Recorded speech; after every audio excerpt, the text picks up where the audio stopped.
STA TV Media Syiar Islam. Bismillahirrahmanirrahim. Assalamualaikum warahmatullahi wabarakatuh.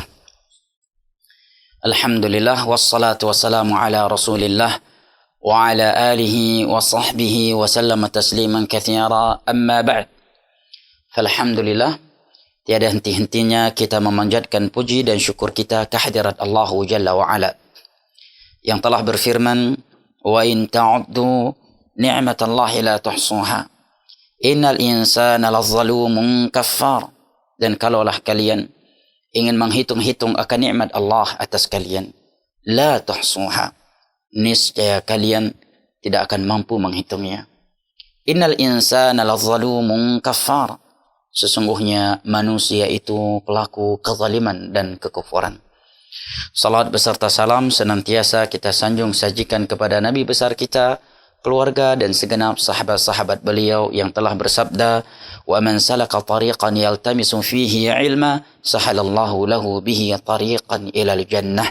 Dan barang siapa yang menempuh sebuah perjalanan dalam rangka menuntut ilmu agama, niscaya Allah akan mudahkan baginya karenanya jalan menuju syurga. Hadis riwayat Imam Muslim dari Abu Hurairah radhiyallahu an. Maka walillahil hamdu wal minnah, hari ini kita kembali bertemu di kajian kita ini, fikih puasa sebagai bekal untuk menyambut bulan Ramadan.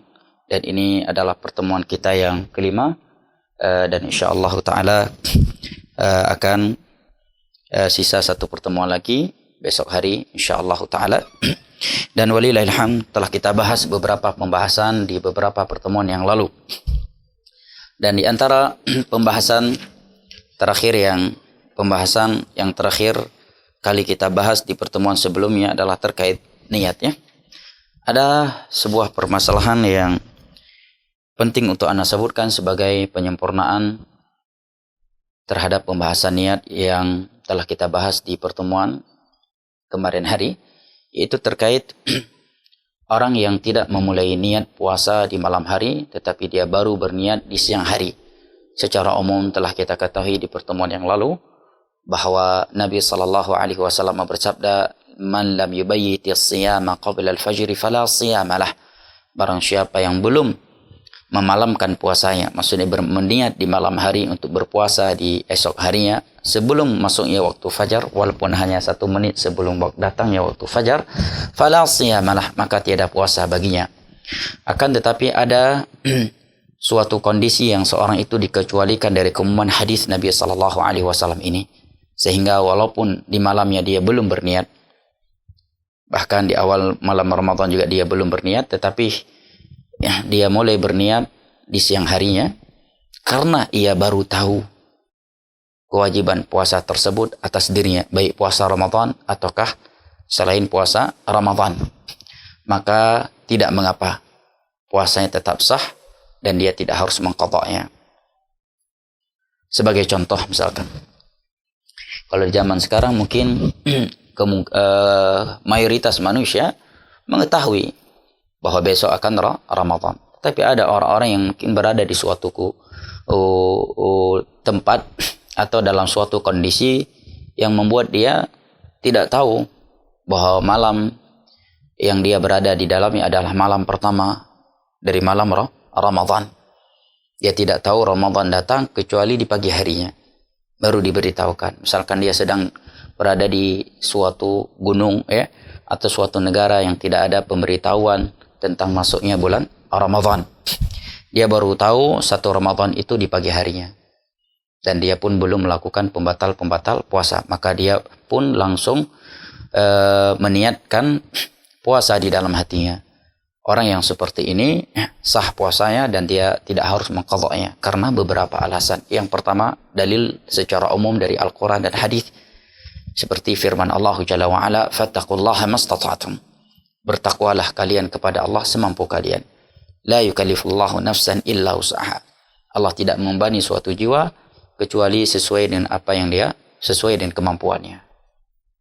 Dan dia tidak tahu Ramadan telah masuk kecuali di pagi harinya.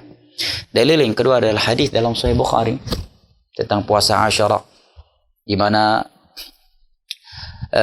di awal-awal Islam beberapa tahun atau beberapa saat sebelum Nabi SAW hijrah ke Madinah, tatkala Nabi SAW mewajibkan puasa Asyura kepada para sahabatnya sebelum diwajibkannya puasa Ramadan, maka Nabi SAW menyampaikan kepada para sahabatnya di siang hari, man kana minkum sa'iman atau mumsikan falyutimma saumahu wa man kana muftiran falyumsik. Barang siapa di antara kalian yang telah berpuasa, maksudnya belum melakukan pembatal puasa, maka hendaknya dia berniat berpuasa dan dia teruskan puasanya tersebut. Barang siapa yang telah berbuka, melakukan hal-hal yang membatalkan puasa, maka hendaknya dia menahan dirinya. Dan Nabi SAW tidak memerintahkan mereka untuk mengqadha'nya. Perintahnya Nabi SAW kepada mereka untuk menahan diri di sisa hari tersebut menunjukkan sahnya puasa. Karena kalau tidak, maka tiada arti dan tiada manfaat mereka menahan diri dari sisa waktu di hari tersebut. Dan ini dikuatkan oleh beberapa para ulama, di antaranya Syekhul Islam Ibnu Taimiyah rahimahullahu taala dan Syekh Muhammad bin Shalih Al-Utsaimin rahimahullahu taala di dalam syarah Bulughul Maram beliau terhadap Kitabus Shiyam. Nah, tatkala beliau mensyarah hadis man lam yubayyiti as-siyama qabla al-fajr fala siyama lah. Barang siapa yang tidak memalamkan puasa, maksudnya tidak berniat di malam hari untuk berpuasa, maka tiada puasa baginya. Nah, qabla al-fajr, sebelum fajar. Baik. Berikut ini pembahasan fil a'dzar al-mubihati lil fitri wa muftiratis shaim. Uzur-uzur syar'i yang membolehkan seorang berbuka di siang hari Ramadan dan pembatal-pembatal puasa. Kata penulis, yubahul fitru fi Ramadan li ahadil a'dzar at-taliyah. Seorang itu diperbolehkan berbuka di siang hari Ramadan dikarenakan salah satu dari uzur-uzur berikut ini. Yang pertama adalah al-maradu wal kibar. Karena sakit dan faktor usia yang sudah tua. Namun perlu diketahui bahwa orang yang sakit itu ada dua golongan, ya, kata para ulama. Terbagi menjadi dua. Yang pertama, sakit yang diharapkan kesembuhannya. Misalkan operasi, ya, atau penyakit-penyakit yang medis, ya, atau hal yang penyakit yang dimaklumi itu akan sembuh, ya, dalam waktu dekat atau waktu panjang, ya. Maka orang yang seperti ini boleh berbuka, tetapi kewajibannya adalah qadha. Kewajibannya adalah qadha. Sebagaimana firman Allah Jalla wa Ala di dalam surat Al-Baqarah ayat 184 dan juga dalam ayat 185. Allah menyatakan, faman kana minkum maridan aw ala safarin fa'iddatun min ayyamin ukhar. Maka barang siapa yang sakit di antara kalian atau sedang safar, boleh ia berbuka, akan tetapi dia harus mengqadha'nya di hari-hari yang lainnya. Yang kedua, orang yang sakit dengan penyakit yang tidak diharapkan lagi akan kesembuhannya. Bagaimana kita tahu suatu penyakit itu tidak diharapkan lagi akan kesembuhannya? Yang pertama dengan vonis dokter, tentunya sesuai dengan ilmu yang Allah berikan kepada mereka, dan ucapan mereka dalam hal ini mu'tabar karena mereka adalah ahlinya. Sekarang dokter menyatakan ini penyakit memang, ya, akan terus menerus karena penyakit tersebut memang penyakit yang akan terus menerus bersama seseorang, baik dia masih muda maupun sudah tua, atau dikarenakan dia kena penyakit yang andai kata penyakit tersebut menimpa anak muda mungkin tidak akan terus menerus, tetapi karena dia sudah tua maka penyakit tersebut akan terus menerus bersamanya, apakah itu stroke ataukah yang lainnya. Maka kewajibannya adalah bayar fidyah. Dia boleh berbuka tetapi kewajibannya membayar fidyah. Ini fatwanya Abdullah bin Abbasin radhiyallahu anhuma. Fatwanya Abdullah bin Abbas radhiyallahu anhuma. Dan di antara dalil dalam hal ini adalah firman Allah Jalla wa Ala, wa 'alal ladzina yutiqunahu fidyatun ta'amu miskin. Dan kepada orang-orang yang mampu menjalankan ibadah puasa tetapi dia tidak berpuasa, maka kewajibannya dia membayar fidyah, memberikan makan kepada seorang miskin. Mungkin timbul pertanyaan di antara kita, kok bisa ayat tersebut dijadikan dalil untuk hal ini? Karena zahir dari ayat tersebut adalah bolehnya berbuka di siang hari Ramadan bagi orang yang mampu berpuasa, tetapi dia harus membayar fidyah. Jawabannya adalah, ini ayat di awal Islam. Di awal-awal Islam, di awal-awal kewajiban puasa Ramadan, kaum muslimin itu diberikan pilihan. Dia boleh berpuasa dan boleh tidak berpuasa walaupun dia kuat. Dia tidak safar, dia tidak sakit, ya, dia tidak menyusui. Dia boleh berbuka, tetapi dengan syarat bayar fidyah. Ini di awal-awal Islam diberikan pilihan. Setelah berlalu 1 tahun tersebut, maka tidak diperbolehkan bagi seorang muslim dan muslimah meninggalkan puasa di siang hari Ramadan kecuali karena uzur syar'i. Sisi pendalilan dari ayat ini untuk permasalahan di atas adalah bahwa ayat tersebut menjadikan fidyah sebagai pengganti utama puasa. Maka barang siapa yang meninggalkan puasa dikarenakan uzur syar'i, keringanan dari syar'i, maka kewajiban utamanya adalah bayar fidyah, kecuali ada dalil khusus yang menyebutkan bahwa kewajibannya adalah qadha. Nah, terkait orang tua, orang yang sakit dengan penyakit yang terus menerus, ya, maka hukumnya adalah qadha, fidyah, sebagai pengganti utama puasa. Kenapa dia tidak dikategorikan kepada orang yang sakit dengan membayar qadha? Karena orang yang sakit membayar qadha itu sakitnya sementara, diharapkan kesembuhan. Sedangkan orang yang sakit dengan penyakit yang terus menerus, dia lebih dekat dengan orang yang sudah tua renta, yang dia tidak berpuasa, boleh tidak berpuasa tetapi membayar fidyah. Disebutkan oleh Al-Imam Al-Bukhari rahimahullahu ta'ala bahwa Anas bin Malik radhiyallahu anhu ketika beliau sudah lanjut usianya, beliau tidak lagi berpuasa, tapi beliau memberikan makan kepada seorang miskin setiap harinya. Dan juga Abdullah bin Abbas radhiyallahu anhuma menyatakan tentang orang yang sudah tua, kakek-kakek atau nenek-nenek, kata beliau, la yastati'ani an yasuma, yang mereka tidak mampu berpuasa, falyut'ima makana kulli yaumin miskina, maka hendaknya mereka memberikan makan kepada seorang miskin setiap harinya. Nah, ini kewajiban orang yang sudah tua renta, sudah kakek-kakek, sudah nenek-nenek, yang sudah tidak mampu menjalankan ibadah puasa lagi. Kenapa? Karena ada nenek-nenek dan kakek-kakek yang masih mampu menjalankan ibadah puasa.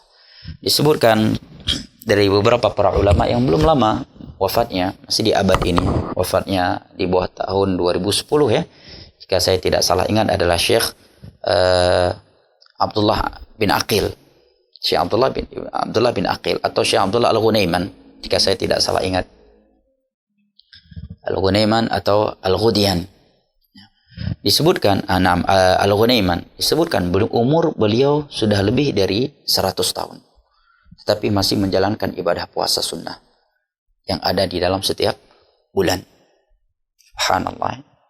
Karena memang ada sebagian orang diberikan kekuatan fisik yang melebihi yang lainnya, dan ada pula di antara mereka yang fisiknya mungkin sama seperti keumuman orang yang sudah berumur dengan umur dia, tapi karena himmah, semangat dan cinta dia yang luar biasa terhadap ibadah kepada Allah Jalla wa'ala, sehingga membuat dia kuat menjalankan ibadah-ibadah yang keumuman orang yang sudah berusia di usia dia tidak mampu menjalankannya. Nah, ini kewajiban orang yang berbuka puasa di siang hari Ramadan karena sakit dengan penyakit yang tidak diharapkan lagi akan kesembuhannya, atau dikarenakan faktor usia yang sudah lanjut, sudah kakek-kakek dan nenek-nenek yang tidak mampu lagi berpuasa. Yang andai kata dia memaksa dirinya untuk berpuasa, dia akan merasakan kelelahan, keberatan yang sangat melelahkan dan memudaratkan dirinya. Adapun orang yang sakit dengan suatu penyakit yang diharapkan akan kesembuhannya, maka kewajiban dia adalah qadha. Pertanyaannya, apabila orang tua, kakek-kakek, nenek-nenek, dan orang yang sakit dengan penyakit yang tidak diharapkan akan kesembuhannya, dan kewajiban mereka adalah membayar fidyah, berapa jumlah atau kadar fidyah yang diberikan? Di sini terjadi kesilangan pendapat yang banyak di antara ulama, dan karena kita di fikih yang ringkas, yang rajih tiada batasannya. Tiada kadar tertentu selama ia telah memberikan makan. Baik bahan mentah ataukah sudah dimasak. Kedua-duanya pernah dilakukan oleh para sahabat Nabi SAW. Anas bin Malik radhiyallahu anhu pernah memasak makanan di tahun yang beliau wafat. Di tahun tersebut karena tidak mampu berpuasa, faktor usia beliau yang sudah lanjut, beliau masak makanan, kemudian mengundang orang-orang miskin makan makanan tersebut dengan jumlah puasa yang beliau tinggalkan. Ada pula di antara para sahabat Nabi yang memberikan makanan mentah. Pertanyaannya, jika kita memberikan bahan mentah, apakah itu beras ataukah makanan pokok yang ada di suatu tempat, mungkin terigu ya, atau di mana kalau Papua apa? Sagu ya, kalau memang masih sebagai makanan pokok, apakah ada kadar tertentu? Secara hadis yang marfu terkait fidyah puasa tidak ada kadar tertentu. Adapun penyebutan setengah sa' itu kurang lebih sekilo 125 ya. Itu para ulama ambil dari kadar fidyah dam atau fidyah orang yang melakukan pelanggaran dalam ihram. Ya, ada hadisnya dalam Sahih Bukhari dan Muslim dari Ka'ab bin Ujrah radhiyallahu an. Tatkala beliau menyampaikan kepada Nabi SAW bahwa beliau mencukur, mengambil rambutnya karena nggak tahan kutu pada turun ke bawah, maka Nabi SAW bertanya kepada beliau, apakah engkau mampu menyembelih seekor kambing? Beliau pun menjawab, tidak wahai Rasulullah. Maka Nabi pun menyatakan, maka puasalah 3 hari atau ya memberikan makan kepada 6 orang miskin yang setiap mereka diberikan setengah sa'. Tetapi itu terkait ihram. Nah, sebagian ulama mengkiaskan ini kepada fidyah puasa. Ya, tetapi ini adalah fidyah untuk orang yang melakukan pelanggaran dalam ihramnya dan dia tidak mampu memberikan memotong 1 ekor kambing atau dia tidak memilih puasa 3 hari. Nah, wallahu a'lam bishawab. Maka yang rajih dilihat kepada maslahat buat fakir miskin, karena di antara maqasidus syariah, hikmah dalam agama ini di balik pemberian atau anjuran untuk memberi kepada fakir miskin adalah membahagiakan, mengenyangkan, atau memberikan bantuan yang bermanfaat buat mereka.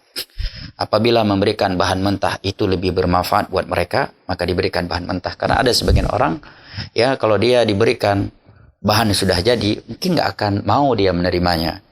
Atau bukan nggak mau, tetapi akan mubazir. Karena banyaknya makanan yang diberikan kepadanya di hari tersebut. Karena biasa di kaum muslimin di bulan Ramadan kan suka memberi ya. Kalau diberikan nasi bungkus, bertumpuk nasi bungkus di rumah yang nggak kemakan.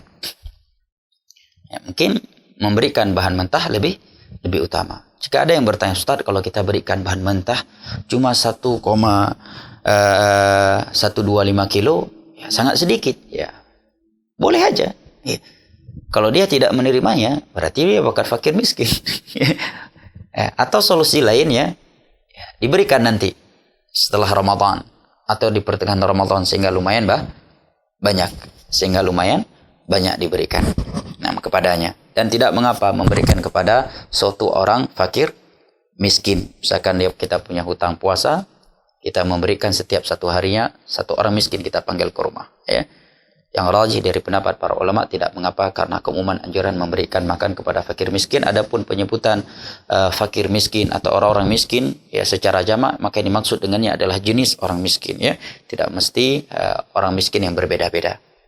Nah, setiap hari kita berikan 1 bungkus ke dia, hanya dia saja, tidak mengapa sehingga selama setiap hari kita memberikannya. Nah, baik, adapun memberikan sekaligus maka lebih baik ya dia memberikan kepada fakir miskin yang jumlah mereka sejumlah puasa yang dia tinggalkan. Nah, apakah disyaratkan makanan yang ia berikan tersebut mencukupkan satu hari tersebut ataukah cukup dengan sekali makan.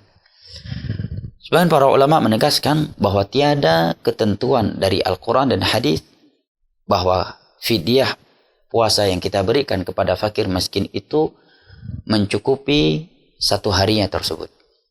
Ya.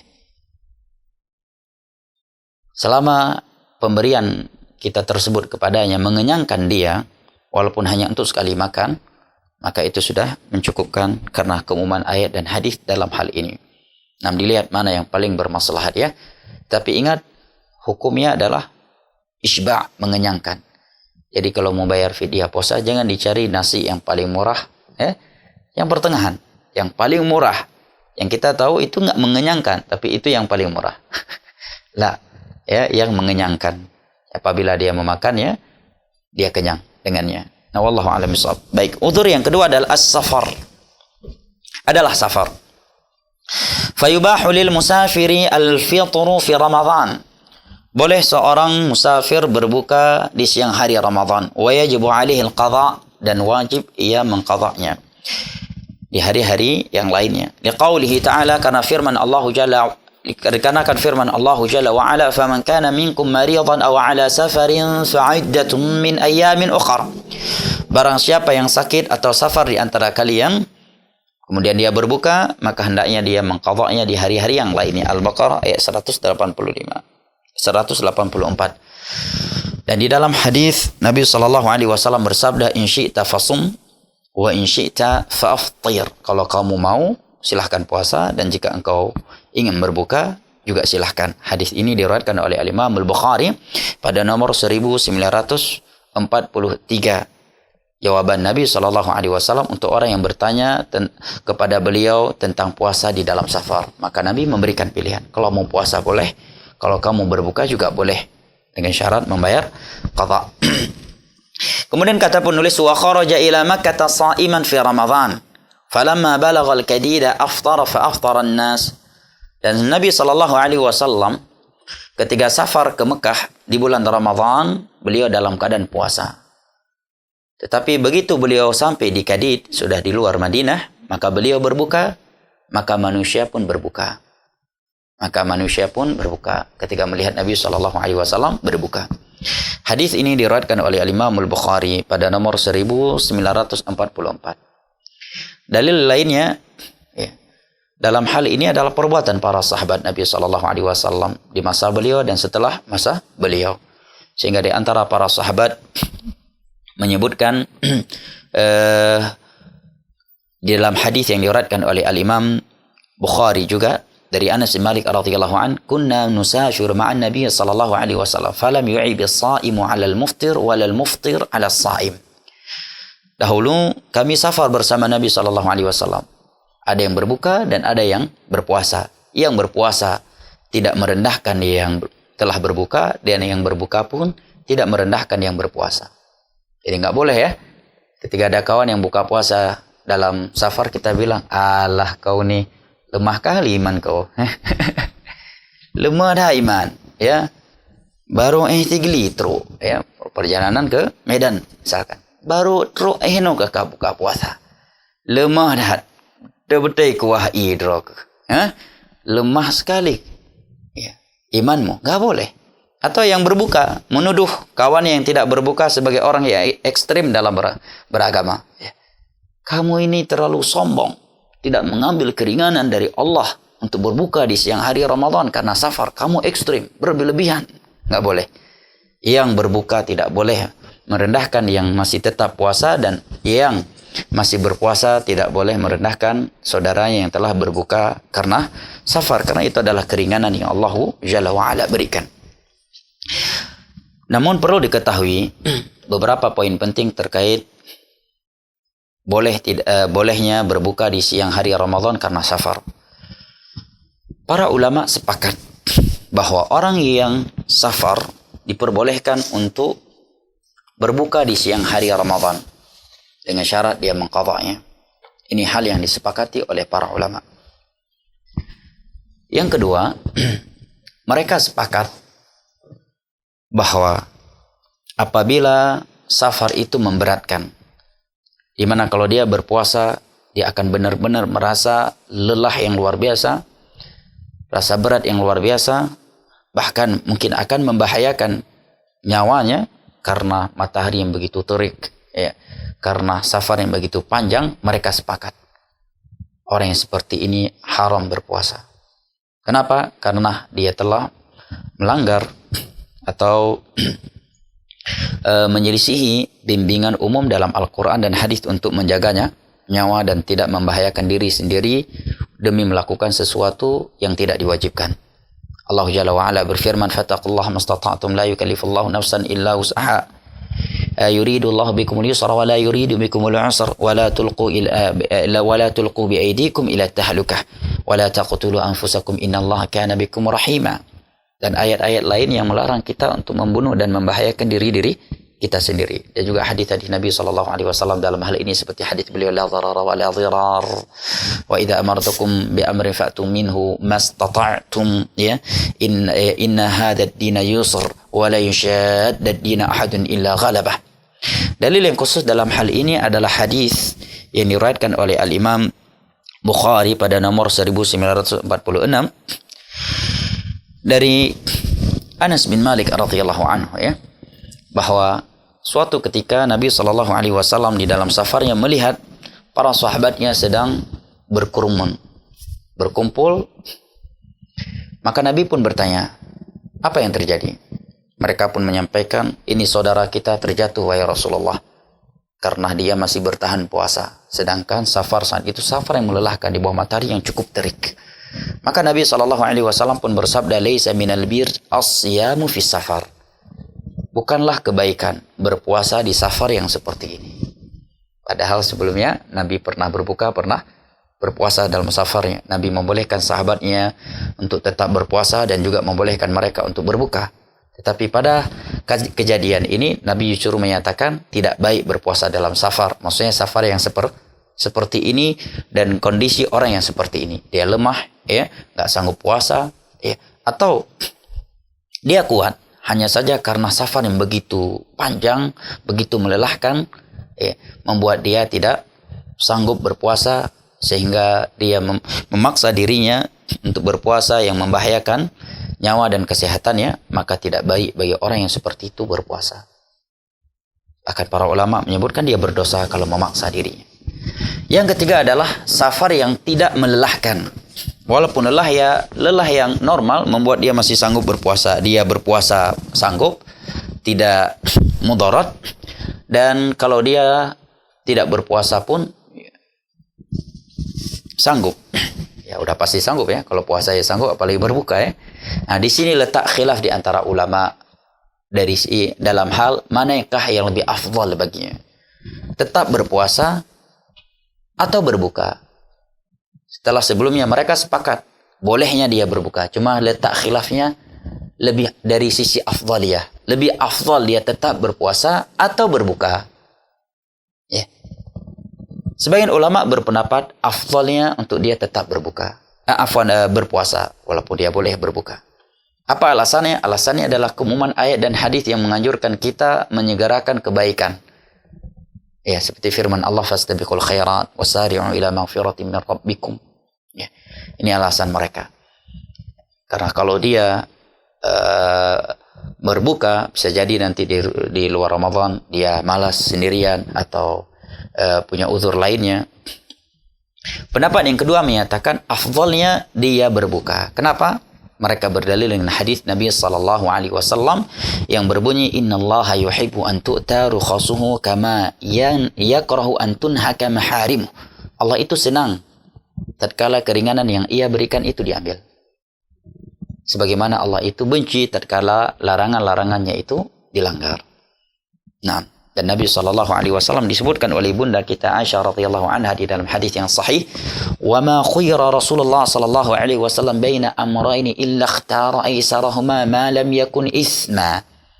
Tidaklah Nabi sallallahu alaihi wasallam itu diberikan pilihan antara dua hal. Di antara dua hal, melainkan beliau akan memilih yang paling ringannya selama itu bukan dosa. Dan Allah Jalla wa Ala memerintahkan Nabi kita sallallahu alaihi wasallam untuk menyatakan, wa ma qul la as'alukum alaihi min ajr wa ma ana minal mutakallifin. Katakan kepada umatmu, aku tidak meminta upah dalam dakwah kepada kalian. Upah itu sebuah nominalitas yang telah ditentukan sebelum melakukan suatu amalan. Wa ma ana minal mutakallifin, dan ucapkan bahwa aku bukanlah orang yang suka memberat-beratkan diri. Dan Nabi SAW mencela orang-orang yang bersikap ekstrim dalam beragama. Pendapat yang ketiga, mereka merinci. Pendapat ulama yang ketiga adalah dirinci. Apabila dia berada di tengah-tengah orang yang mereka menganggap tabu berbuka di siang hari Ramadan karena safar, maka afdalnya dia berbuka untuk mengajarkan mereka bahwa ini bukan sesuatu yang tabu dalam agama.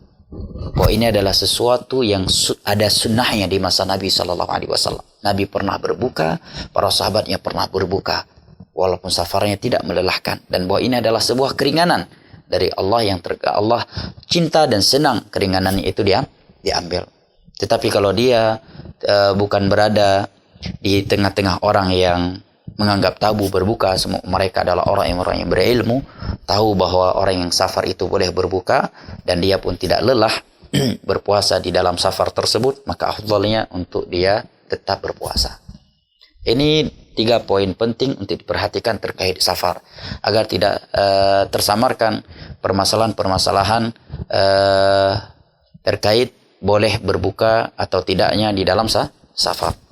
Saya garis bawahi lagi secara ringkas, ulama sepakat orang yang safar itu boleh berbuka, baik safarnya itu melelahkan ataukah tidak. Ini satu kesepakatan mereka. Yang kedua dalam hal ini adalah tidak bolehnya seorang yang safar untuk tetap berpuasa apabila safarnya itu benar-benar melelahkan dia, yang apabila dia tetap berpuasa dia akan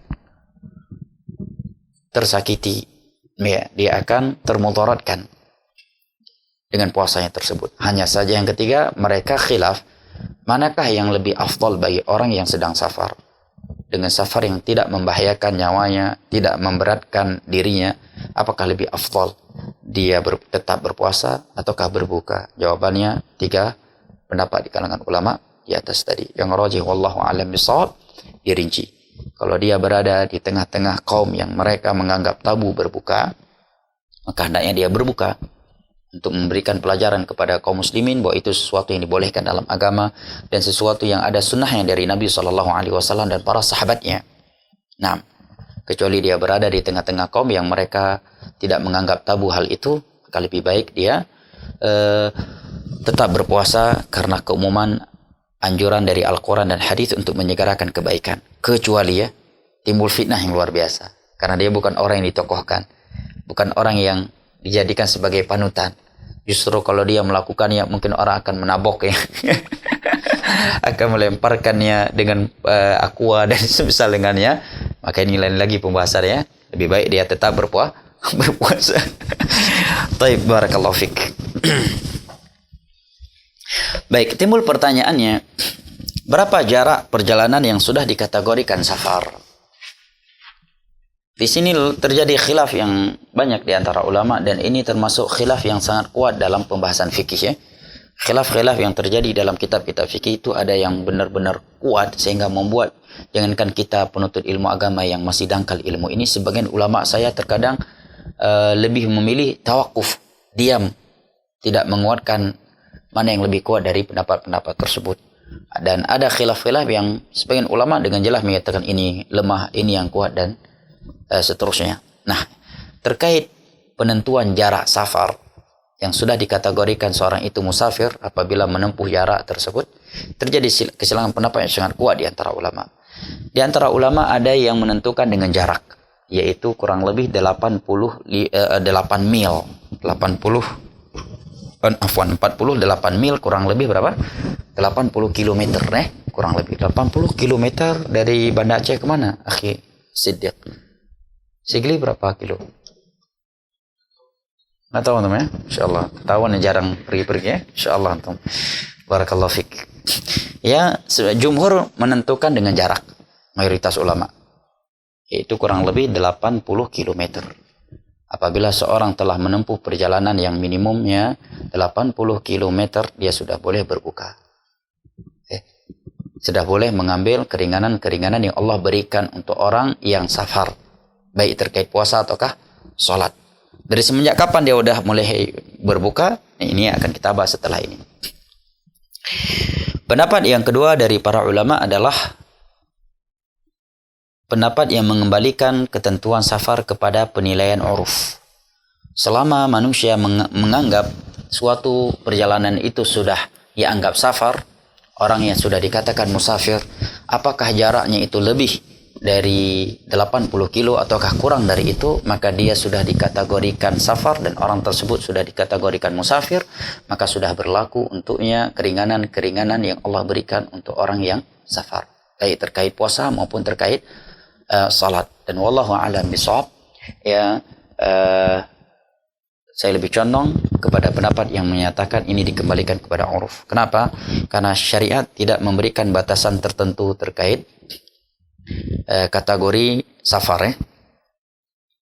Dan di dalam kaidah fikih disebutkan apabila ada suatu hukum yang diumumkan di dalam Islam, tidak diberikan pembatasan dan definisinya atau serta ketentuannya, maka dikembalikan kepada uruf yang berlaku.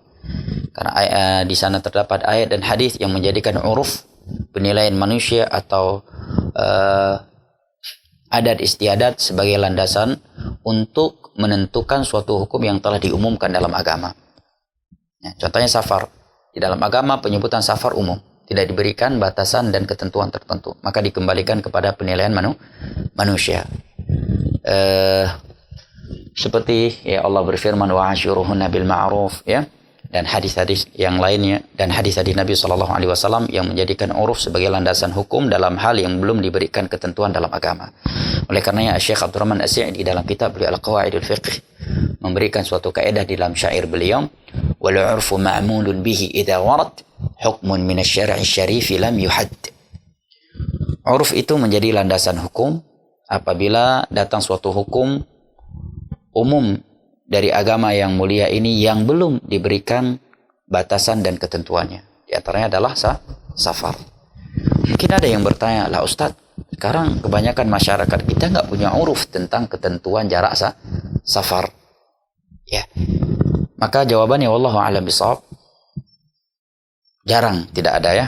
Walaupun tidak terucapkan, tetapi dari sisi penilaian dan bahasa tubuh mereka memberikan isyarat untuk hal itu. Contohnya orang yang kalau mau melakukan safar, biasanya dia udah ngecek keadaan angin, ban mobilnya, ban sepeda motornya, dia akan membawa bekal persiapan dalam safarnya. Ya, ini menunjukkan perjalanan yang dia tempuh adalah perjalanan yang sudah dikategorikan safar, sehingga dia mengecek keadaan kendaraan yang akan dia bawa, membawa bekal dalam perjalanannya itu. Adapun perjalanan yang seorang nggak menganggap itu safar, biasanya nggak bawa bekal kan. Dari sini ke Penayung, ada mau cek ban mobil dulu, cek oli mobil dulu, cek air radiator dulu, kan enggak.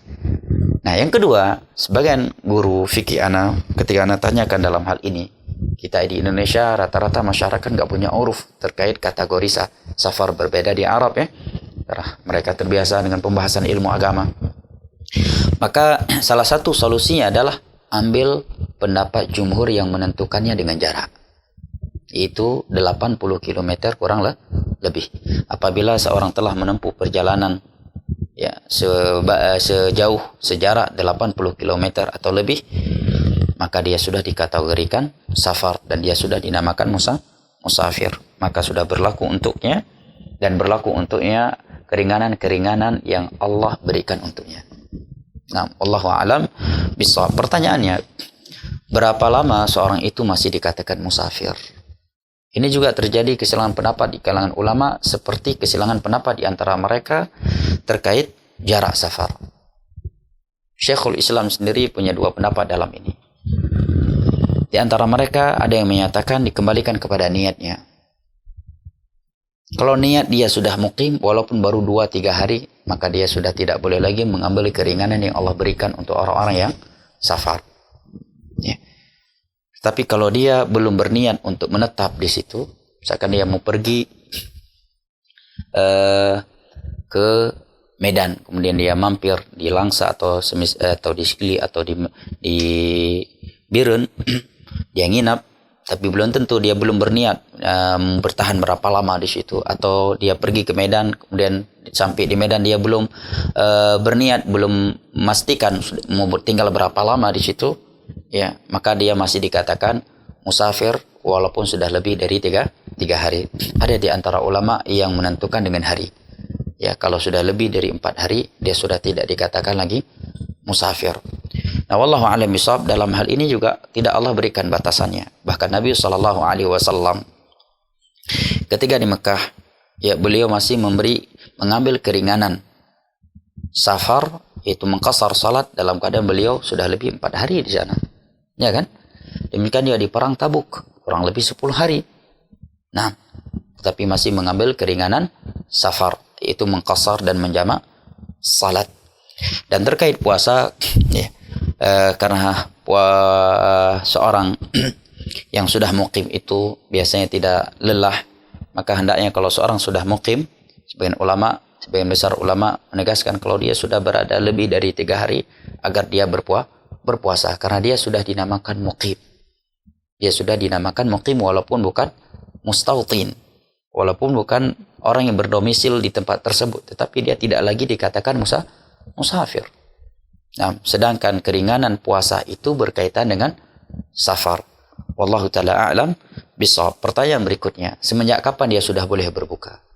Apakah semenjak dia berniat akan safar, ataukah ketika dia sudah keluar dari rumahnya? Sebagai contoh, ana dan antum sidik mau safar nih, kita sekarang puasa nih siang hari Ramadan, dik temenin ana ke Medan yuk, ya, karena suatu kebutuhan, ya, atau ana pergi ke Medan menemani antum sidik munadhar akhwat di Medan misalkan.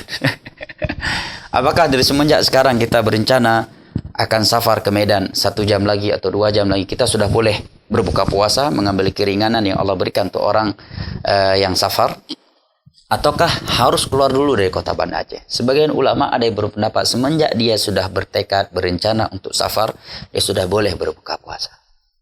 Tapi ingat kewajibannya qadha nanti, jangan cuma ingat boleh buka, nggak ingat qadha . Sebagian ulama berpendapat belum boleh kalau dia belum keluar dari daerahnya. Kapan dia boleh mengambil keringanan tersebut? Apabila dia telah keluar dari daerah tersebut di suatu jarak yang dimana bangunan-bangunan daerahnya itu dalam pandangan yang tidak tertutup dan bahkan sudah tidak terlihat lagi. Sebagaimana athar dari Abdullah bin Umar. Sebagai contoh, kita musafar ke Medan nih, baru perjalanan Anek Galung. Anek Galung kan kota Banda Aceh udah nggak nampak lagi. Nah, kalau udah jarak seperti ini, baru dia boleh mengambil keringanan untuk berbuka. Tapi ingat, kalau bukan safar hanya pergi ke Anek Galung, ya belum safar namanya. Kita mau ke Lambaru misalkan, atau mau ke Indrapuri. Memang ujungnya Indrapuri, itu tidak dikatakan safar. Jangan salah paham ya. Bukan berarti pergi ke Indrapuri berarti udah boleh buka puasa. Lah, perginya ke Medan, tapi baru sampai Indrapuri. Ya, atau di Anek Galung. Kan bangunan Banda Aceh sudah tidak terlihat lagi, walaupun tidak ada bangunan yang menutupinya. Sejarah itu bangunan kan sudah tidak terlihat lagi. Barulah dia boleh mengambil keringanan berbuka di siang hari Ramadan atau mengqasar dan jamak, sebagaimana athar Abdullah bin Umar dalam hal ini. Wallahu a'lam bishawab. Pendapat yang kedua ini jauh lebih kuat. Jadi kalau ana bilang, dik kita safar ke Medan ya jam 2, sekarang udah boleh buka dik? Belum boleh, karena kita belum dikategorikan musafir dan kita belum melakukan perjalanan. Sementara keringanan berbuka di siang hari Ramadan karena safar, Allah katakan karena safar. Dan ketika kita masih berada di rumah kita, ya belum dikatakan safar. Nah, dengan ini kita tidak boleh mencela orang yang berbuka di dalam safar. Barang siapa yang mencela orang lain karena berbuka di siang hari Ramadan di dalam safarnya, sungguh dia telah mencela agama yang mulia ini. Karena agama yang mulia ini yang membolehkan mereka. Nabi pernah berbuka dan para sahabatnya pun pernah berbuka.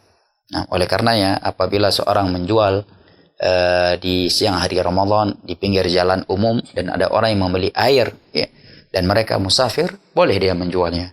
Kan tetapi dalam hal ini secara umum hendaknya seorang mengikuti peraturan pemerintah ya. Jika pemerintah sudah menghimbau untuk tidak membuka toko di jam-jam tertentu, maka hendaknya untuk tidak dilakukan demi menjaga kebersamaan dan persatuan di dalam suatu negara.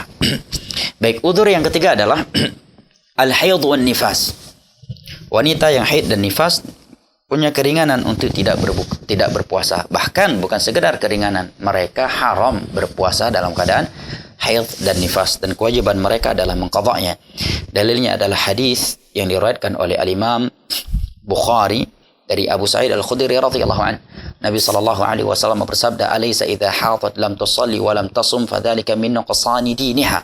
Bukankah wanita itu kalau haid dia tidak salat dan tidak puasa, maka itu bagian dari kekurangan agamanya. Dan di dalam riwayat Al-Imam Muslim dari Aisyah radhiyallahu anha, tatkala ibunda kita Aisyah radhiyallahu anha ditanyakan, kenapa wanita yang haid itu hanya diperintahkan mengqadha puasa tetapi tidak diperintahkan untuk mengqadha salat, maka beliau menjawab, "Kan yusibuna dzalika fa nu'maru bi qadha'is shami wa la nu'maru bi qadha'is shalah." Kami dahulu di masa Nabi sallallahu alaihi wasallam juga haid, maka kami hanya diperintahkan untuk mengqadha puasa, dan kami tidak diperintahkan untuk mengqadha salat, dan kewajiban mereka adalah mengqadha. Pertanyaannya, apabila darah haidnya itu berhenti di pertengahan hari Ramadan, nah jam 11 siang haidnya berhenti, dia udah suci dan dia pun udah mandi, apakah dia wajib menahan diri di sisa hari tersebut? Jawabannya tidak. Kenapa? Karena dia berbuka karena udzur syar'i, yaitu haid dan yaitu haid. Dan karena puasa itu paketnya adalah dari semenjak fajar shadiq hingga terbenamnya matahari. Karena andai kata dia berpuasa di sisa waktu yang di hari tersebut, itu tidak dianggap puasa, dan syariat tidak mungkin memerintahkan seorang hamba untuk melakukan sesuatu yang tidak bernilai ibadah di sisi Allah Jalla wa'ala. Oleh karena ya para ulama menyebutkan, andai kata seorang suami pulang dari safarnya dalam keadaan dia berbuka, tidak berpuasa, karena sebagai musafir, dia pulang dari Medan sampai di Banda Aceh jam 12 siang, dan alhamdulillah misalkan istrinya dalam keadaan baru suci dari haid, ya, baru suci dari haid, ya, dan sudah mandi, maka sudah boleh bagi dia melakukan hubungan pasangan suami istri. Kenapa? Karena mereka dalam keadaan tidak berpuasa karena udzur syar'i. Jelas ya? Tapi nggak boleh khiyal. Ya, Dek, kira-kira kapan kamu suci dari haid? Kayaknya nih jam 12 siang nanti bakal suci, Bang. Akhirnya dia berhilah. Wah, gua safar dulu lah ke Melabuh. Ya, begitu sampai Calang balik lagi. Ya, udah berbuka balik lagi. Begitu pulang agar bisa melakukan hubungan badan dengan istrinya. Ini hilah, perbuatan orang-orang Yahudi, dan para ulama menyebutkan hilah itu tidak membuat sesuatu yang haram menjadi halal, bahkan menjadikannya semakin haram dan membuat ia berdosa berlipat ganda. Nah, wallahu a'lam bissawab. Baik, udzur yang keempat adalah al-hamlu war-radha', hamil karena sedang mengandung dan karena sedang menyusui. Wanita yang sedang hamil dan menyusui, dia boleh berbuka dan tidak berpuasa apabila dengan berpuasa akan membahayakan janinnya atau kesehatan dirinya. Dan kalau tidak, dia tetap wajib berpuasa. Dan rata-rata wanita yang sedang hamil atau menyusui, ya, itu berat untuk berpuasa. Ya, berat terhadap karena fisiknya, karena dia nggak sanggup, atau dia sanggup berpuasa tetapi membahayakan bayinya, karena dengan dia berpuasa mengakibatkan ASI menjadi encer atau bahkan tidak keluar, atau janinnya itu termudaratkan. Maka mereka diberikan keringanan untuk tidak berpuasa. Sepakat ulama, wanita yang hamil dan menyusui yang mengkhawatirkan terhadap dirinya atau janin mereka atau bayi mereka boleh berbuka. Ya, karena keumuman ayat tentang orang yang sakit. Yang kedua, karena ada hadis khusus dalam hal ini, yaitu hadis riwayat al-Imam Tirmidzi, Nasa'i dan al-Imam Ibnu Majah dari Anas bin Malik radhiyallahu an. Rasulullah sallallahu alaihi wasallam bersabda, "Innallaha wada'a 'anil musafiri syatra as-salati was-shaum wa 'anil hubla wal murdi'i as-shauma." Allah Jalla wa ala memangkas setengah salat dari orang musafir. Maksudnya yang 4 rakaat menjadi 2 rakaat. Maka dari sini kita menganggap aneh kok ada orang yang dikatakan ulama tetapi mengingkari kasar salat dalam safar. Berarti dia mengingkari syariat Allah. Pada kasar salat dalilnya ayat dan hadis, wa idza darabtum fil ardi fala junaha alaikum an taqsuru minas salah. Dan juga hadis-hadis Nabi Bukhari Muslim, bahkan sebagian para sahabat seperti Aisyah radhiyallahu anha menilai bahwa qasar salat di dalam safar itu bukan sebuah keringanan, tetapi dia adalah sebuah kewajiban.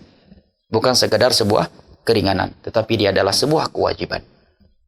Maka aneh kalau ada orang yang dikatakan ulama tetapi mengingkari kasar dalam salat dengan alasan kan udah 3 hari atau 4 hari, padahal Nabi di Mekah berapa hari? Lebih dari 5 hari, ya kan? Ya. Bahkan sudah dari beliau hari Tarwiyah sampai hari selesai hari Tasyrik dan beberapa hari sebelum Tarwiyah beliau sudah di Mekah, tetapi masih qasar di sana. Nah, apakah ulama di masa sekarang lebih berilmu daripada Nabi? Lebih bagus salatnya daripada salat Nabi? Lebih bagus salatnya daripada para sahabat Nabi? Apakah dia lebih bertakwa daripada Rasulullah sallallahu alaihi wasallam dan para sahabatnya? Tentu tidak. Wassauma, demikian juga puasa Allah gugurkan bagi orang musafir, dan Allah juga menggugurkan kewajiban puasa dari wanita yang hamil dan menyusui. Sepakat ulama bahwa wanita yang hamil dan menyusui yang khawatir sakit atau mengkhawatirkan janin mereka untuk berbuka, hanya saja terjadi kesilangan pendapat di kalangan ulama apa kewajiban atas mereka apabila mereka berpuasa karena hamil dan menyusui. Apakah qadha atau qadha dan fidyah, atau ya fidyah saja, atau bahkan tidak ada kewajiban sama sekali. Ya, semuanya itu ada di antara ulama yang berpendapat dengannya. Di antara ulama ada yang berpendapat dia harus mengqadha dan membayar fidyah. Di antara ulama ada yang merinci kalau dia berbuka karena khawatir terhadap dirinya dan bukan karena janinnya, kewajibannya qadha. Ada yang menyatakan kalau dia berbuka karena khawatir terhadap janinnya, maka kewajibannya adalah qadha dan fidyah. Ada pula yang berpendapat kalau dia berbuka karena khawatir terhadap dirinya dan janinnya, maka kewajibannya adalah qadha dan fidyah. Dan ada pula yang berpendapat tiada kewajiban apapun atas dirinya. Ini pendapatnya Imam Ibnu Hazm, tidak wajib bayar fidyah dan tidak wajib bayar qadha. Kenapa? Beliau beralasan tidak ada dalil khusus dalam hal itu. Ya. Kalau ayat hanya menyebutkan safar dan orang sakit. Yang kedua alasan beliau karena hadis ini. Dalam hadis ini Nabi hanya menyebutkan Allah menggugurkan puasa dari wanita yang hamil dan menyusui, dan Nabi tidak menyebutkan mereka wajib mengqadha'nya. Dan beliau juga berdalil dengan keumuman ayat fattaqullaha mastata'tum. Namun yang rajih wallahu a'lam bishawab, kewajiban mereka adalah mengqadha'nya karena beberapa alasan. Yang pertama, karena orang yang hamil dan menyusui itu lebih dekat keadaannya kepada orang yang sakit, penghalang yang sementara. Orang sakit kan sementara penghalangnya. Yang menghalangi dia untuk berpuasa adalah sesuatu yang sifatnya sementara, yaitu sakit. Demikian juga wanita yang menyusui dan hamil. Dia adalah penghalang yang sifatnya sementara, sehingga keadaannya lebih dekat kepada orang yang sakit. Nah, orang yang sakit dianjurkan qadha atau fidyah? Qadha, dengan ayat Al-Quran dan hadis dari Nabi SAW dalam hal itu yang telah kita simak di atas tadi. Dalil yang kedua adalah hadis Anas di atas tadi, di mana Nabi SAW menyebutkan pengguguran puasa dari Allah terhadap wanita yang hamil dan menyusui berbarengan dengan musafir. Dan musafir kewajibannya apa? Qadha, bukan fidyah. Tatkala Nabi menyebutkan wanita yang hamil dan menyusui berbarengan dengan musafir, dari sisi digugurkan puasa, kewajiban puasa untuk mereka, ini isyarat dari Nabi bahwa kewajiban wanita yang hamil dan menyusui yang berbuka di siang hari Ramadan itu sama dengan kewajiban musafir yang berbuka di siang hari Ramadan, yaitu qadha. Nah, wallahu a'lam bishawab, pendapat ini lebih kuat. Mungkin ada yang bertanya, lah Ustaz, qadha itu agak berat, lebih enak fidyah, bayar fidyah. Karena kalau qadha nanti kita setelah Ramadan lahiran, ya, nifas, setelah nifas, ya, capek, setelah udah hilang capek, haid, ya, dan alasan-alasan lainnya. Maka jawabannya yang pertama, andai kata seorang wanita mati Dan masih banyak utang puasa Ramadan yang belum dia bayar. Bukan karena dia bermalas-malasan untuk meninggalkannya atau bermudah-mudahan meninggalkannya. Maka Allah Jalla wa'ala telah berfirman, fattaqullaha mustata'tum. Dia tidak akan berdosa. Allah Maha tahu akan kejujurannya. La yukallifullahu nafsan illa wus'aha. Yang kedua, tidak semua orang mudah membayar fidyah. Bagi orang yang memiliki kemampuan, mungkin dia menyatakan, saya milih yang fidyah aja lah, kan fidyah itu lebih mudah. Ada orang-orang miskin, dia lebih memilih puasa 1 bulan penuh daripada dia harus membayar fidyah untuk 1 bulan penuh karena keterbatasan ekonomi di sisinya. Maka wallahu a'lam bishawab, ya, kewajibannya adalah qadha. Kewajibannya adalah qadha, ya. Dan jeda qadha sebelum datang Ramadan berikutnya. Apabila dia memiliki udzur syar'i, maka boleh dia membayar qadha tersebut walaupun Ramadan berikutnya telah datang, dan kewajibannya tetap qadha, tidak harus menambahkannya dengan fidyah karena tidak ada dalil yang mewajib menambahkan kewajiban fidyah bersama qadha dengan alasan karena telah lewat Ramadan yang kedua. Wallahu a'lam bishawab. Masya Allah, udah 1 jam lebih Bang Sidik, ya. Sedangkan pembahasan masih banyak ya. Masya Allah. Baik, kalau demikian kita cukupkan sampai di sini. Sisa waktu yang masih ada, saya persilahkan kepada akhuna Siddiq untuk membacakan hal-hal yang telah masuk ke redaksi, dan insya Allah ta'ala sisa pembahasan akan kita lanjutkan kembali pada esok hari. Fadhal akhi Siddiq, barakallahu fiqh. Terima kasih Ustadz, jazakallahu khairan atas penyampaian materinya. Alhamdulillah sahabat sekalian, telah kita dengarkan materi yang telah disampaikan oleh guru kita Al-Ustadz Farhan Abu Farihan Hafizahullah. Semoga bermanfaat bagi kita semuanya. Amin ya rabbal alamin. Baik sahabat sekalian, kembali kami ingatkan bagi sahabat sekalian yang ingin bertanya, bisa langsung kirim via SMS ataupun WhatsApp di nomor 0852 14142314. Kita masuk pada sesi yang kedua. Pertanyaan yang pertama, Assalamualaikum warahmatullahi wabarakatuh. Mau bertanya Ustadz, bagaimana lafaz niat di dalam hati sesuai sunnah ketika akan berpuasa Ramadan? Apakah cukup di dalam hati, hari ini aku berpuasa, atau bagaimana? Dan kalau puasa sunnah lain, bagaimana pula lafaz niat di dalam hatinya? Jazakallahu khairan, Wahyu dari Blower. Masya Allah. Ahlan wa sahlan Bang Wahyu, barakallahu fiik, Allah yahfadzak. Baik, terkait pembahasan niat walillahil hamd, ya, saya ingatkan kembali walaupun juga akan saya jawab lagi. Mohon dibuka pembahasan kemarin hari ya, walillahil hamd, masalah niat. Kemarin telah kita bahas panjang lebar dari sisi waktu dan tempat, ya, serta ketentuan-ketentuan yang para ulama sebutkan terkait niat. Secara umum kita tahu bahwa niat merupakan syarat sah suatu ibadah, atau sebagian ulama ada yang menyebutkannya sebagai rukun suatu ibadah. Karena hadis Nabi SAW, innamal a'malu binniyat wa innama likulli imri'in ma nawa. Yang kedua, dalam niat itu seorang harus mentakyin ibadahnya. Karena kalau tidak mentakyin, maka tidak terbedakan antara satu ibadah dengan ibadah yang lainnya. Misalkan ketika seorang berniat untuk sholat zuhur, hendaknya dia mentakyin bahwa sholat tersebut adalah sholat zuhur. Karena kalau dia sekedar berniat aku mau sholat, maka tiada yang membedakan antara sholat zuhur dengan asar. Nah, baik, yang ketiga, niat itu adalah keilmuan hati terhadap suatu perbuatan yang akan dilakukan. Tatkala seorang hadir di dalam hatinya bahwa dia akan melakukan puasa esok pagi sebagai puasa yang wajib dan dari puasa Ramadan, maka itulah niat, dan niat tempatnya di dalam hati menurut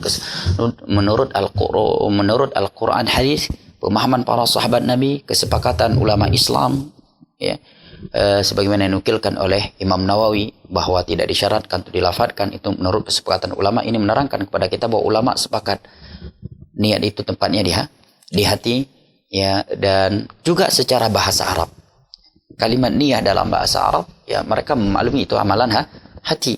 Kalau sudah diucapkan itu namanya nutqun.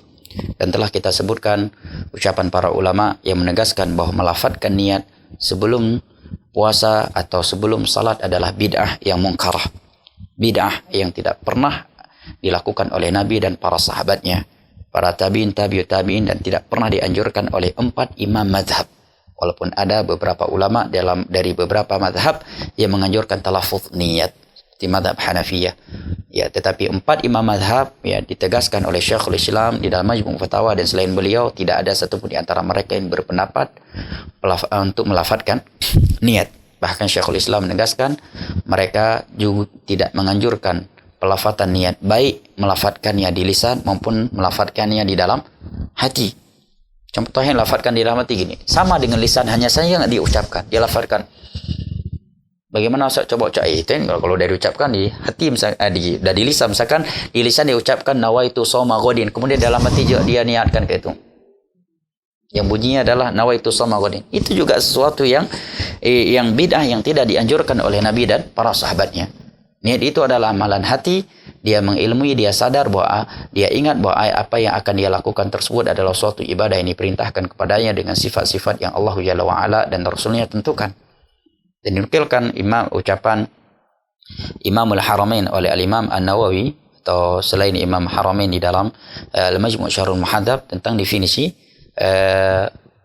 niat seperti itu. Dan beliau menyebutkan bahwa ya Imam Syafi'i, tidak benar Imam Syafi'i berpendapat niat itu dilafadzkan. Kemudian beliau menegaskan bahwa yang mengira Imam Syafi'i berpendapat lafadz itu diniatkan adalah Abu Abdullah Az-Zubairi, karena keliru dalam memahami ucapan Imam Syafi'i yang umum terkait ucapan beliau wa amma salatu fala budda minan nutqi biha dalam kitab Al-Um. Adapun salat maka ia harus diucapkan.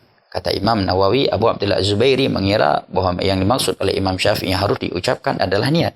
Padahal maksudnya Imam Syafi'i adalah takbiratul ihram. Dan pada pertemuan yang lalu telah saya nukilkan ucapan Al-Imam Nawawi yang menegaskan bahwa para ulama sepakat bahwa lafaz itu bukanlah syarat dari niat itu dilafadzkan. Nah, wallahu a'lam bishawab. Barakallahu fik. Baik, pertanyaan yang selanjutnya. Apakah ada dalil menurut Al-Quran dan Sunnah Nabi menyambut bulan Ramadan 2 rakaat salat nisfu Sya'ban dari Tini di Sumbawa Barat? Nah, Masya Allah. Ya, wallahu a'lam bishawab. Saya tidak pernah atau belum pernah tahu. Nah, siapa yang menganjurkan salat 2 rakaat sebelum Ramadan, hendaknya dia berdatangkan dalil. Ya, kalau tidak ada dalilnya, itu namanya bid'ah. Yang buat syariat baru dari agama Allah yang tidak diizinkan oleh Allah. Hukum asal dalam ibadah adalah ketidakbolehan. Tidak boleh seorang melakukan suatu ritual ibadah kecuali dalil dari Al-Quran dan hadis. Dengan pemahaman para sahabat Nabi sallallahu alaihi wasallam, Allah berfirman, am lahum syuraka'u syara'u lahum minad dini ma lam ya'zan bihillah. Apakah mereka itu akan mensyariatkan, memiliki sekutu bagi Allah yang mensyariatkan untuk mereka agama yang tidak dibenarkan oleh Allah. Dan Nabi sallallahu alaihi wasallam dan sebelumnya ayat Al-Quran dalam surat Al-Isra, Allah Jalla wa Ala berfirman, wala taqfu ma laysa laka bihi ilm inna sam'a wal basara wal fuada kullu ulaika kana anhu mas'ula. Dan jangan sekali-kali engkau melakukan sesuatu yang engkau tidak memiliki ilmu, karena sesungguhnya pendengaran, penglihatan dan hati itu kelak akan ditanyakan. Dan di dalam sebuah hadis yang diriwayatkan oleh Imam Muslim dari Aisyah radhiyallahu anha, Nabi sallallahu alaihi wasallam bersabda, man amila amalan laisa alaihi amruna fahuwa rad. Barang siapa yang melakukan suatu amal yang tidak ada perintah kami atasnya, maka amalan tersebut tertolak. Nah, bahkan yang ada dari Nabi sallallahu alaihi wasallam, beliau memperbanyak puasa sebanyak-banyaknya, hampir 1 bulan penuh di bulan Sya'ban, sebagaimana dalam hadis yang diriwayatkan oleh Imam Al-Bukhari dan Muslim dari Aisyah radhiyallahu anha. Nah, adapun 1-2 hari sebelum Ramadan, maka Nabi melarang kita melakukan puasa. Ya, sebagaimana yang dalam riwayat Bukhari dan Muslim dari Abu Hurairah radhiyallahu anhu, Nabi bersabda, la taqaddamu Ramadan bi shaumi yaumin aw yaumaini illa rajulun kana yasum shaman falyasum. Janganlah kalian mendahului bulan Ramadan dengan berpuasa 1 hari atau 2 hari sebelumnya, kecuali orang yang memang punya puasa rutinitas, kemudian bertepatan dengan 1 hari atau 2 hari sebelum Ramadan sebagai puasa Senin Kamisnya atau puasa Daudnya atau puasa Baydnya, maka silahkan dia berpuasa. Dan di dalam sebuah hadis yang diriwayatkan oleh Imam Ahmad, Abu Dawud, Tirmidzi, Ibnu Majah dari Ammar bin Yasir, lebih tepatnya athar tapi memiliki hukum rafa', beliau menyatakan, man sama al-yawm alladhi yushaku fihi faqad asa Abul Qasim. Barang siapa yang berpuasa di hari yang masih meragukan apakah dia Ramadan ataukah bukan, dia berpuasa untuk jaga-jaga karena sebagian ormas sudah menetapkannya sebagai Ramadan, akhirnya dia pun berpuasa dan sementara itu adalah hari yang masih meragukan, maka sungguh dia telah bermaksiat kepada Abul Qasim. Dari athar-athar di atas atau dalil-dalil di atas, walaupun bukan terkait salat 2 hari sebelum Ramadan, ini menegaskan kepada kita bahwa suatu ibadah tidak boleh dikhususkan dengan suatu cara atau suatu waktu atau tempat kecuali dengan dalil. Ya, bahkan terkadang suatu ibadah itu justru sebuah maksiat kepada Allah tatkala seorang melanggar ketentuan agama. Oleh karena Ammar bin Yasir menganggap orang yang berpuasa di hari yang masih meragukan justru dia bermaksiat kepada Allah, kepada Rasulullah sallallahu alaihi wasallam. Kenapa? Karena itu hari ini dilarang. Demikian juga bid'ah secara umum dilarang. Seorang melakukan suatu ibadah tanpa dalil dari Al-Quran dan hadis, maka barang siapa yang melakukannya tanpa dalil dari Al-Quran dan hadis, pada hakikatnya dia sedang bermaksiat kepada Allah Jalla wa'ala dan Rasulnya. Maka hendaknya barang siapa yang menganjurkannya mendatangkan dalil dari Al-Quran dan hadis yang sahih. Nah, wallahu a'lam bishawab. Pertanyaan yang selanjutnya, Ustadz, apakah benar hukumnya makruh jika terlalu sering mandi saat puasa? Dan apa hukumnya berenang saat puasa? Dari Abdullah di Banda Aceh. Ahlan akhi Abdullah, barakallahu fiik, Allah yahfazak. Baik, makruh salah satu dari 5 hukum Islam di dalam Islam. Dan hukum makruh, definisi makruh dalam ilmu usul al-fiqh adalah suatu larangan seorang dilarang untuk melakukannya dengan larangan yang tidak keras, dimana kalau dia melakukannya dia tidak berdosa tetapi dia tercela. Ini makruh. Ya, biasanya suatu yang makruh itu adalah sesuatu yang Nabi melarang ya, tapi di suatu kondisi atau di waktu yang lain Nabi melakukannya. Atau Nabi pernah melarang dari suatu perbuatan, kemudian melihat ada para sahabatnya yang melakukannya tetapi beliau mengikrarkannya. Artinya hukum asalnya dia dilarang. Kemudian ada dalil lain yang memalingkan dari larangan tersebut kepada makruh. Maka dari itu para ulama menyatakan barang siapa yang menyatakan suatu perbuatan atau ucapan itu makruh, dia harus mendatangkan dalil. Dan tiada dalil yang melarang kita untuk memperbanyak mandi di siang hari Ramadan. Nah, dan yang kedua, orang yang melarang manusia untuk memperbanyak mandi di siang hari Ramadan, maka dia telah mengharamkan sesuatu yang Allah halalkan kepada manusia. Dan ini adalah sikap ekstrim ya, dari sebagian orang yang dikatakan ulama. Dan telah banyak ayat dan hadis yang melarang kita untuk mengharamkan kepada manusia hal yang Allah halalkan. Walladzi khalaqa lakum ma fil ardi jami'a qul man harama zinata allati akhrajaha li'ibadihi wat thayyibat, ya. Dan juga ayat Allah Jalla wa Ala, qul Allahu adina lakum am 'ala Allahi taftarun. Tatkala mereka mengharamkan apa yang Allah haramkan dan mengharamkan apa yang Allah halalkan. Naam. Maka tidak mengapa dia memperbanyak mandi selama tidak nyuri-nyuri air untuk diminum dalam mandinya. Bagaimana dengan renang? Renang bagian dari mandi. Ya, akan tetapi jika dia khawatirkan dengan dia renang ya, akan terminumkan air, ya, maka hendaknya dia tidak melakukannya, ya, atau berhati-hati. Adapun masuknya air melalui telinga, ya, tanpa sengaja, ya, atau juga ke mulut tanpa sengaja, ya, itu bukanlah pembatal Islam, pembatal puasa. Sebagaimana jika orang tak sengaja makan dan minum, puasanya tidak batal. Mungkin Ustaz nggak sengaja, ya mungkin aja karena dia lupa, ya.